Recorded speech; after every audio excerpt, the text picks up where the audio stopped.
Արդյոք Փաշինյանը Ալիևից պարծաբանումներ պահանջել է, երբ Ադրբեջանի նախագահը ՄԱԿ-ի ամբիոնից եւ ԵԽԽՎ-ում Հայաստանի ինքնիշխան տարածքն անվանում է Զանգեզուրի միջանցք։ Խորհրդարանական ճեպազրույցի ժամանակ հետաքրքրվել է լրագրողը ԿՊ-ական պատգամավորներից, հաշվի առնելով այն հանգամանքը, որ մինչ Ալիևը կտար որևէ բացատրություն, Փաշինյանը մեկ քայլ առաջ ընկնելով տվել է իր բացատրությունը, ասելով, թե Ալիևն ըստ երևույթին իր պատկերացմամբ նկատի է ունեցել Հորադիզի եւ Զանգելանի ճանապարհը, քանի որ Զանգեզուրի միջանցքը կարճ է,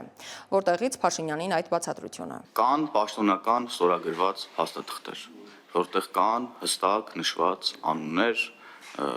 պայմանավորվածություններ։ Մենք ելնում ենք պաշտոնական փաստաթղթերից եւ պայմանավորվածություններից։ Մնացած բոլոր խոսույթները ուրեմն չեն կարող լեգիտիմ լինեն, եթե վերաբերելի են Հայաստանի Հանրապետության սուվերեն որևէ տարածքի, բայց արդեն մենք նշեցինք, որ երեկվա հանդիպումից հետո երկու երկրները նույն հաղորդագրություններ են տարածել եւ առայն, որ Հայաստանի Հանրապետության սուվերեն տարածքով անցնող ճանապարհը ուրեմն ունի TRIP անունը եւ որևէ մեկը ձեր կողմից հիշատակված անուններով չի խոսում Հայաստանի Հանրապետության տարածքով անցնող ճանապարհի վերաբերյալ եւ չի կարող խոսել։ Հայաստանի Հանրապետությունն է որոշում իր սուվերեն տարածքում գտնվող տեղանունները, Ադրբեջանն էլ որոշում է իր սուվերեն տարածքում գտնվող ճանապարհների, քաղաքների, գյուղերի տեղանունները։